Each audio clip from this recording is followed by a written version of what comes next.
Okay, I started recording a new session. Just want to make sure that they were separate and didn't get our next session stuck with the other with them together.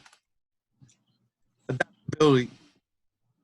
So our next behavioral skills and mindset that we're going to be reviewing is adaptability. We should be able to define adaptability by the end of this session, demonstrate the ability to remain calm in the face of any challenge, and propose steps to adapt to any change in any given situation. As we see here, generation, we had to be adaptable to the current global pandemic that we're in. And if not, well, we would have been just like Blockbuster, sinking. And as some of the students here were very nervous, as we heard, where they weren't going to get the education that they expected. But we were able to thrive by adapting. We need to be able to, instead of just complaining about the situation, we need to be able to identify and resolve the situation, be with help from others and or ourselves searching for the information to be able to. Key points is obviously, can we adjust to the actions of any situation, even if it's hectic, obviously in the current environment, as I stated. Can we remain calm and professional? Sometimes, unfortunately, stress, when it builds in, our voice tends to change. And believe it or not, the slightest change in voice and or facial expression to a person could be dramatic in their response to you. Even the way that they obviously read an email. You'd be surprised. Sometimes people, you're sending it with one tone, but when they read it, because of the actual situation that they might be in, they'll read it in a different tone. So we need to make sure that never blame the other person and make sure that we stay calm and professional in any situation. Sorry, Felicia, you wanted to add something? No, it's me. Here you go. Oh. No, it's me. After you finish with the key point and I jump in with the activity. Oh, okay, go ahead. Okay, guys, so now we're going to do an activity, okay? The name of this activity, it's moving out of your comfort zone. So do you know what a comfort zone is? Anyone? Usually a set of actions that you get used to. Mm-hmm. Exactly, Jordan.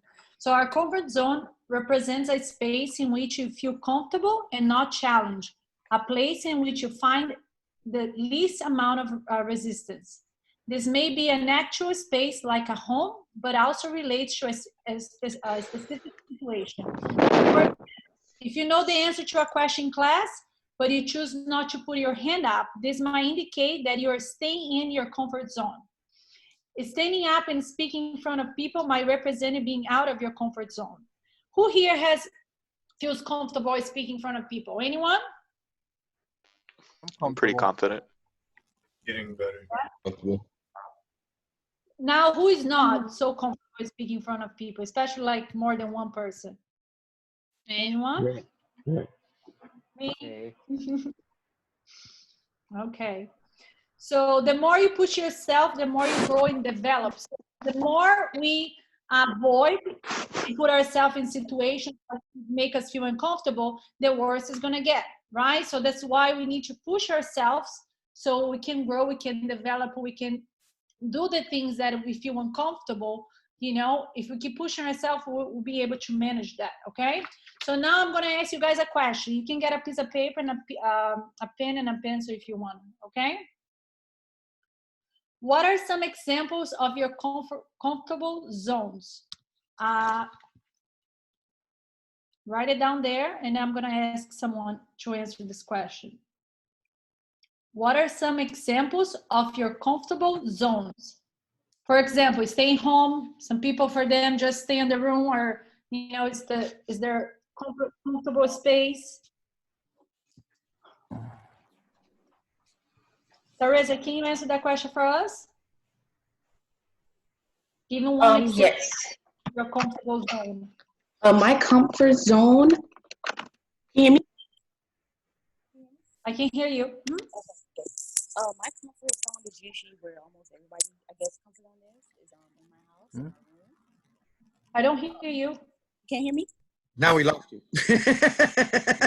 That was funny. Right after you said, "Can we hear you?" and you said yes, but then Hello? much better. Hear you Okay. now, yeah. Yes. Of course, I think almost everybody's comfort zone is in their own home where, you know, they feel safe and things of that matter. I also feel like a comfort zone for me is I sometimes like, you know, going out because I feel like going out to certain places or restaurants where I know the atmosphere and I'm comfortable going to. It's not overcrowded. It's just great enough to where I can be able to, you know, sit down, have a dinner by myself or with my friends. Okay, so that's your comfortable zone, one Mhm. of them. Justin, can you share with us one example of your comfortable zone? I guess one would be like my bedroom, because like I have a lot of my stuff that feels comfortable with me there. So like it's just a place that I'm normally in. So it's just somewhere that I find like peace and quiet. Good, thank you for sharing. Now, question number 2, guys. What do you think keeps you from moving outside of your comfort zone? What do you think keeps you from moving outside of your comfortable zone?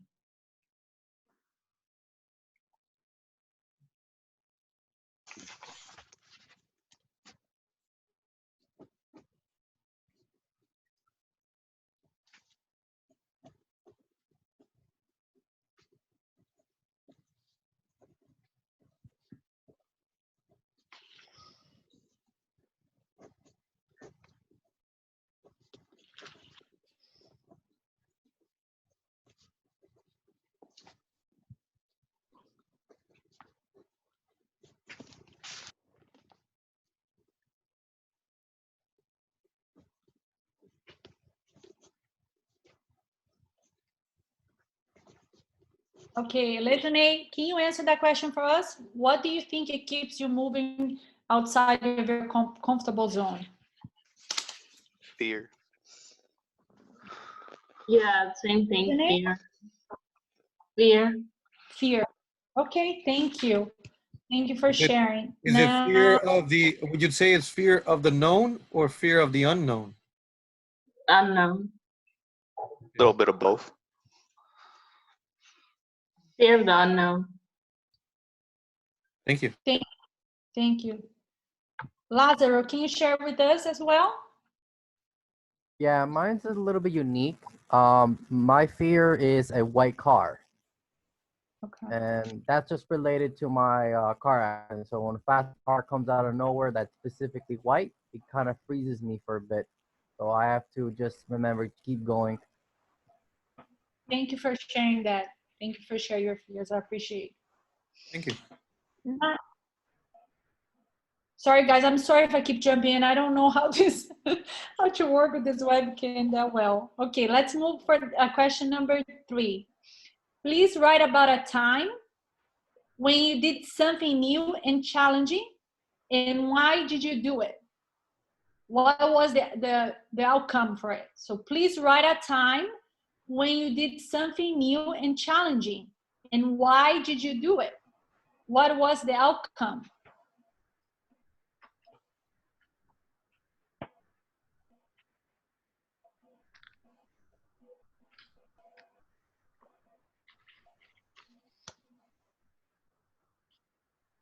Um, I made like an animated music video, and the reason why I did it because I was bored, Okay. and that was a little bit challenging because it's so time consuming. Video editing I've never done in my life, so it was like pretty much fun. And this was like I think about a week ago, and it probably took me almost probably a week or two just to make a 4-minute video because it's pretty challenging. It depends on how you want to work on it and how like you would perceive in the aspect of how you would like the music video and how would others like your video as well. Thank you for How sharing. you feel? We want to watch it, right, guys? Yeah. But link soon. Okay, thank you for sharing. Who else? Let me pick one more person. Julie, can you share with us your answer? Yes. Yeah. I danced in front of a whole crowd, like about 500 people, Oh, wow. because I wanted to prove myself that I can overcome anxiety, but it just made everything worse because I panicked and fell in front of everybody. Not really a good outcome. Okay. Thank you for sharing that. That was brave. Very good. Now, guys, question number 4. So please write about a situation in which you feel you would benefit from pushing past your comfortable zone. So write a situation in which you feel you would benefit from pushing past your comfortable zone. And what is stopping you for doing this? Okay, so a situation would be like an opportunity, maybe like in the street where you meet a business owner and you find yourself helpful in some kind of way, and all of a sudden you freeze up because you don't have the right skills to, or you let fear get into your head and overthinking, and you don't execute as well as you thought you would if you were more comfortable stepping out of your comfort zone more often. Okay, good. Thank you for sharing that. Jordan, can you share your answer, please? For me, to push myself to be more personable and talk to people, I'm a photographer, and I tend to do candid photography because I don't like walking up to people and asking them just like, hey, can I take a picture of you? But I should do that just because not everyone, most people aren't gonna like, they don't have an issue with just having a picture taken of them. And if they do, all they say is no. And I don't know why there's such like a internal turmoil when I'm like, oh God, should I ask this person? And I just always end up push myself. Thank you. Thank you for being so honest. So do you think it's shyness that's stopping you from approaching people? Partly. I'm not that shy. Okay. But there's just something in that context that like makes me awkward. I don't just walking up with a camera to somebody makes me feel intrusive. Okay. Thank you for sharing that. So now, number 5, the last question, guys. Okay, think about this through. If you can, so now write commitment to do something outside of your comfort zone until next week. So think about something that you're very uncomfortable with, and that you'd like to do by end of this week. Let's say by Friday.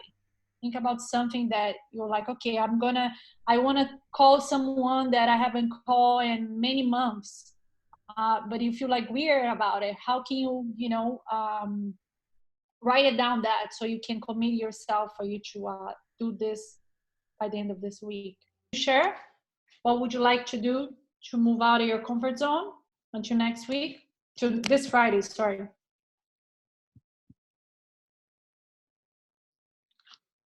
Pablo? Hello? Yes. Okay, perfect. So my commitment is actually going to be study at least 10 hours this week. Perfect, thank you. Jordan, your turn. I want to finally sit down and dedicate time to learning a new editing software. Thank you for sharing. Daniel already shared with us, right? Daniel, do you want to share again? About working out. Good. It's the hardest commitment. DeAndre, your turn. I wanted to get back into drawing and to talk to some family members that I have issues with. So, yeah. Thank you. Julie. I'll go on live on one of my social medias and talk. That's not something I normally do. Thank you. Christina? To reach out to the new classmates and get to know them better, to make a study group. Oh, I like that. Awesome. Alexa. To speak up more often when I feel the need to. Very good. Carlos? Sorry about that. Probably most likely study. Yeah. Okay, good, good. Justin? For me, it would probably just speak out more in class, try to get to know everybody. Very good. And I would suggest that maybe, you know, after 3 o'clock today, you guys maybe exchange phone number, you know, it can be a source of support for each other at this time. Daniel? Yes. Elojonie, sorry, Daniel. Elojonie?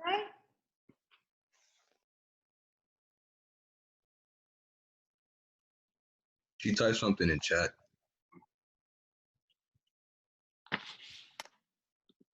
Elojonie? He said that he has a lot of background noise, so he's gonna reach out to a friend, and he hasn't spoken in a long time. That's his answer. Okay, thank you. Oh, I see now. Sorry, I didn't. Sorry. How about you, DeAndre?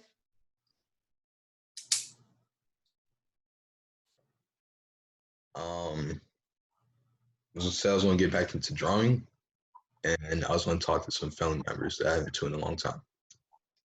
Okay, very good. Now it's a good time to connect. Thank you. How about you, Teresa? Try to create like a study guide, because I don't like studying, and I think that's one of the things that I kind of have to get used to. And I try to make new friends because I'm so used to being around my friends that I can't see myself attaining friendships with other people. I'm so used to my bubble of friends, so I want to try it. 14 friends. You have 14 new friends. Right? Communicate with each other. Thank you. Thank you for being honest and sharing. How about you, Lazaro? Mine is just contacting back my best friend. We had a very nasty conflict last year, so that's something I'll probably do this week. Try to reconnect if possible. Thank you. Thank you for sharing. Did I call everyone? Joseph? Oh, you haven't called me. For Sorry. me, study and do homework. Okay, very good. Very good. Do you guys know why do you think I asked you guys all those questions about your comfortable zone? Why do you think I asked that? To help us get out of our comfortable zone. Yeah, but we're talking about adaptability. What do you think adaptability has to do with our comfort zone? Because I'm sorry, I lost my thought. Because every situation is different, and we must adapt to every situation by stepping out of our comfort zone. Yes, that's exactly what it is. Usually we fear, you know, we have that fear of things that we're not comfortable, right? Usually it's a fear of being uncomfortable or of something going wrong that prevent us from moving beyond our comfortable zone. However, this is the way we grow, learn, and adapt. So it's important for us to always keep our mind open and be able to adapt to different things that happen. Sometimes remove ourselves from our comfortable zone help us with adaptability. All right? Any questions, anyone? Because if we stay inside of our comfortable zone, guys, we're gonna limit ourselves. We're gonna, you know, limit the chances to adapt to new things, or can become rigid in our thinking, right? Rigid thinking is like that black and white thing. You just think about one way, and that's not good, especially when you're working, especially in a job setting. You need to have an open mind. You need to have, you know, you need to not have that rigid thinking. You need to be able to accept changes, to be adaptable, because in a job setting, so much things that happen. Sometimes You know, you might get a call from your boss, oh, you need to finish this project now, but now you're going to a barbecue with a friend, so you need to, you know, put that on the weight and think about it. You know, okay, do I do this? Do I go to this barbecue? Of course, we need to prioritize our private life as well, but you know, being adaptable in the job setting is very, very important. So don't forget that. I have to step out now, so Diego is going to continue with the lesson. I'll see you everybody tomorrow, okay? Yeah, thank you for everything. Thank you, Luisa. Thank you, Have guys. a good day. Have a good one. Good day. Bye-bye. Bye. Bye.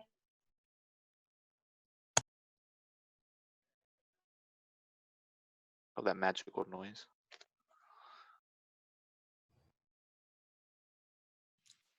Okay, so as we saw, we need to be able to adapt. We need to adjust our actions to each situation, even when you are in a changing environment. If not, like I said earlier, I don't know if anybody of your age remembers who Blockbuster is. Anybody? Anyone? Anybody know who Netflix is? Nobody knows who Netflix is? Really? Blockbuster, Netflix.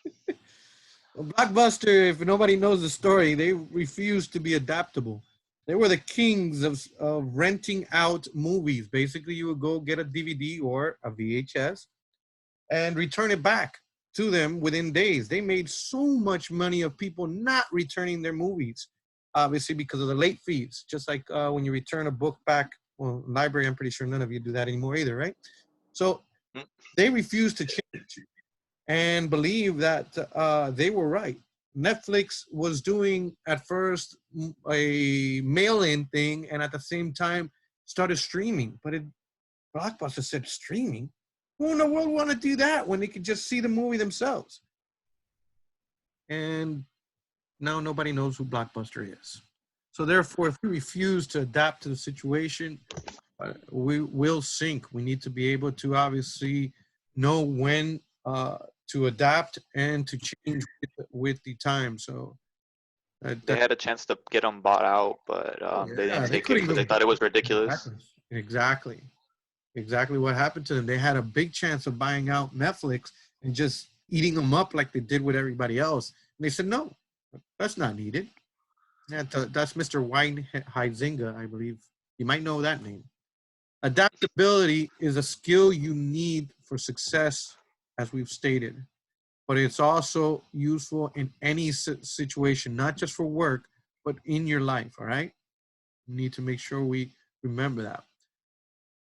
Always remember to remain calm. We understand that it may be a stressful situation that you are, but if we're able to remain calm when these situations come about, we're able to adapt much easier because we'll be thinking straight. And at the same time, if we're not able to resolve it, we're able to calmly go to our peers and be able to hopefully lean on them to be able to resolve the situation.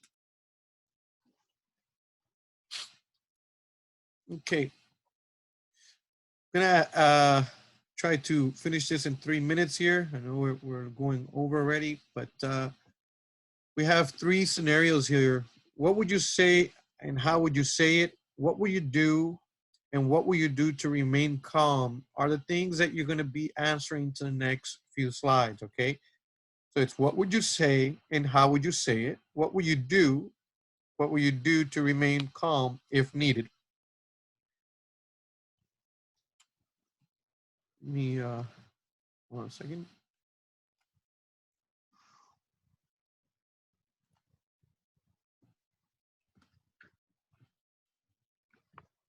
Christina, if you can help me read that first bullet.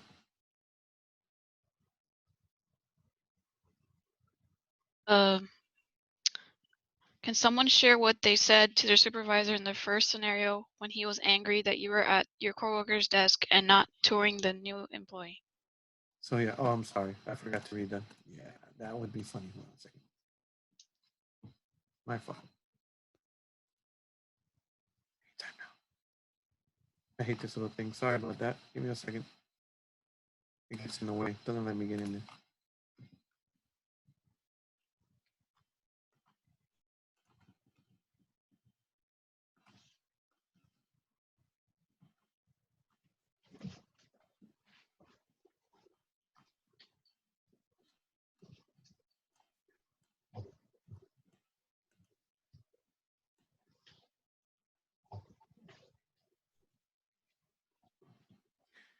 Okay, scenario one. You have just arrived at work and your supervisor tells you that things are slow and he wants you to take a tour with a new employee. So basically, he's tells you, hey, look, it's kind of slow. Billy here just joined us. Can you take him a little tour and give him the ins and outs of this facility? So now let's think about those three questions. What would you say and how would you say it? What will you do and what will you do to remain calm? Daniel. Wait. Oh yeah, there you go. What would I do? I would kindly, accept the thing, and I'll take Billy around. And if to remain calm, I would have to be calm if I were to be able to tour him around and show him the ropes of the business or slash job that he would be having to perform. Okay, thank you. Now it's gonna get a little harder, guys. So now you're still the same person. Next one I'm gonna ask Lázaro, here's your situation. So you just agreed. So now you're walking around here, you and Billy walking around, you're with him, you see a coworker and who asks you to basically if you can help them and figure out the best way to word an email that it's a girl, that she needs. So now obviously you're walking around, you're showing them the ins and outs, and you have been hijacked. What we call hijack in the technical world is you don't have a ticket, but somebody's stopping you and asking you a question. So what you're gonna do, pause and think about that, Lazaro. What would you say and how would you say it to that user? What will you do and what will you do to remain calm? All right. First, I have to think about my priorities. Since I got hijacked, that is a priority. So I'll first resolve the ticket. But before that, I'll tell the new employee, hey, give me one moment. This is important. Come and shadow me so you can see what I'm doing so that it can help you out. And my coworker was outside. I asked for a little bit of help to increase the speed of that ticket, get that resolved in a timely manner, and then resume back to the tour. Good. Good, yes. At the same time, obviously we have to note any policies and procedures because some businesses don't allow hijacking and some of them just ask you to just create a ticket on the fly. So obviously that is when we would educate both the user and the coworker on the correct ones. We never want to turn them away, but at the same time, we need to adhere to our rules because if and when we might get in trouble for what they call hijacking because there is no documentation. Obviously, we don't want to refuse help, but at the same time, we want to educate both the user and the actual coworker on the thing. Now this thing closed on me. Where'd it go? All right. So now, you were a great employee. We'll go to DeAndre. So you just, as you were walking and the new employee and your coworker, you're at that person's desk, right? So all of a sudden, your supervisor happens to pass by and sees you talking to this user. He sees you talking to her instead of taking Billy out for a walk here. So he sounds very frustrated. He says, why are you back up here already? This isn't even part of the tour. Why don't you do what I ask? What are you doing here? So, DeAndre, think about it. What would you say? How would you say it? Or what would you do? And what would you do to remain calm in this situation? How I would remain calm is I would try to take a quick pause to think about what's going on in my answer so I can better formulate a response to him. And that's a tough one. So I gotta say, what would I would say in that situation? Yeah, I mean, give us an example. There's never a wrong answer. We're here all to learn. So if something, I'll obviously try to help us out. But we want your honest opinion. And what should you do? So you were told by your supervisor to go take this guy as it is around because there's nothing to do. And then all of a sudden he sees you doing something. He's upset because you're doing something. So I know that's kind of frustrating already there. That's stress in itself. What do you think we should do at that point, obviously? He sees you doing what he considers nothing. Um, yeah, I would just try to take like a quick pause to think of response and like say that I was there to like introduce the new employee to everybody. Mm-hmm. So I can say that I was at this person's desk to introduce them together. Yeah, that's good. Yeah, and at the same time, uh, one thing that we could tell him is, yeah, we were just stopped by this user when I was introducing him, and I explained, because depending on the policy, obviously, you could have stated, "Hey, look, I was just explaining to the user what's the correct way." She was hijacking me. At the same time, I found out that yes, it could be done in less than 5 minutes. Sometimes they give you that leeway, so you could try to explain the situation. Obviously, we're not going to argue with him and tell him, "Hey, look, the user is more important than me taking a tour," because guess what? Your boss just asked you to do something, right?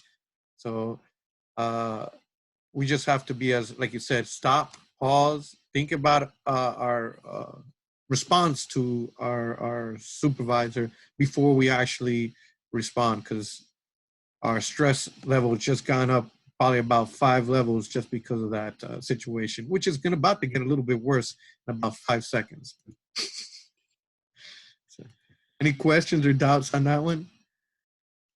No?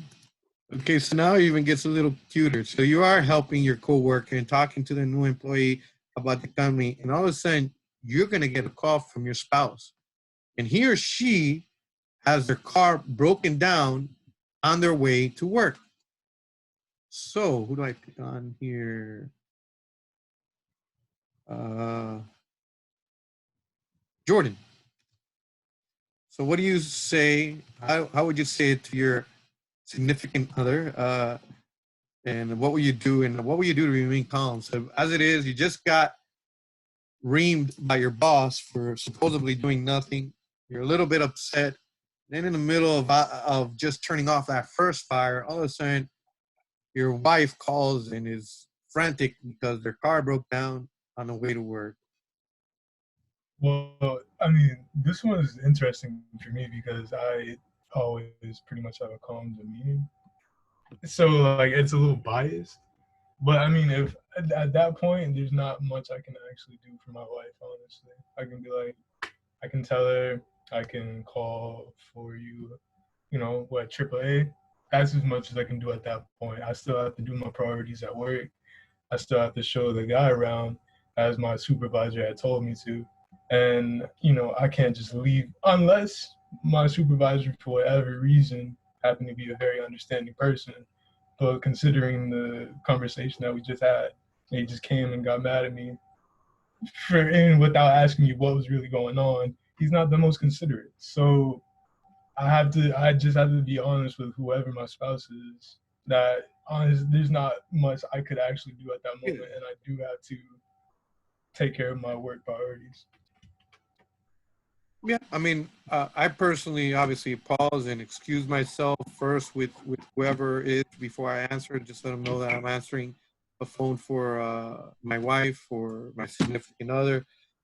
And like you said, try to remain calm with them when they're frantic. Be that maybe I can get you a tow truck, or I call the shop guy that I know or something on my break, or try to explain if it is obviously that they're that desperate.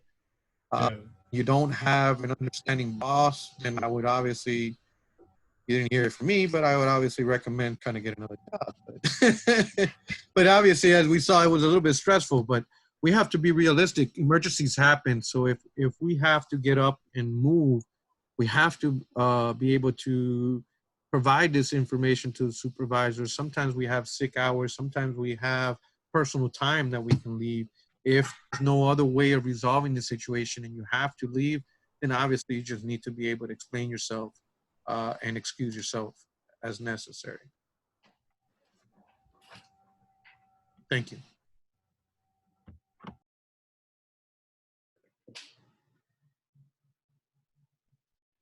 Okay, next one. Here's scenario 2. You just got home from work and you're getting ready to have a friend come over to watch a movie. You're in a kitchen making a pizza during a movie right before your friend is supposed to arrive, and you realize the pizza is burning in the oven. You can smell the pizza burning. So, Justin, what would you say? How would you say it? And what would you calm about this pizza burning?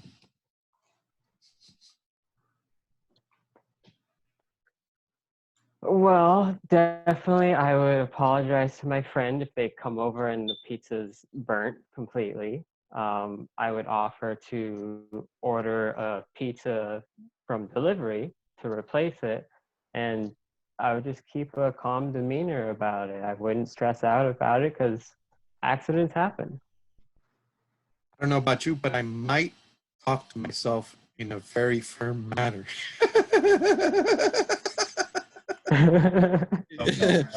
There's nobody there right now, so you're only gonna be yelling at yourself. But yeah, definitely, you got to try to remain calm and try to see what we could do to resolve that. Thank you for that feedback.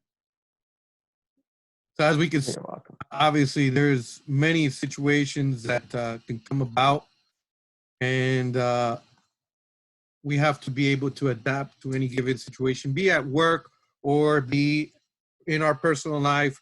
We have to be able to remain calm and face the challenge, and obviously try to propose steps as you just stated to adapt to the situation when any given scenario is bringing up to ours. Okay, we can kind of went a little bit over here. I don't want to go too much over on your time, so we're going to end up the session here. I do apologize. We kind of lost our little break there. And if we go on break now, then we're pretty much going to be gone by the time you guys come back. So give me 1 second here. I think that was the majority of the presentations, if I'm correct. That is. We only have one more thing going on, so it's up to you guys. If you want to take a break now, you can take a break now, or we can leave approximately 15 minutes early if we didn't take our break. Let's just leave a little earlier. You guys okay with that? Yeah, can we do like a bio break quickly, like just 2 or 3 minutes? Yeah, go ahead. Not a problem. I'll give you guys 5 minutes. Not a problem. I'll see you guys at 2:31 or 2:32. Thank you. Okay.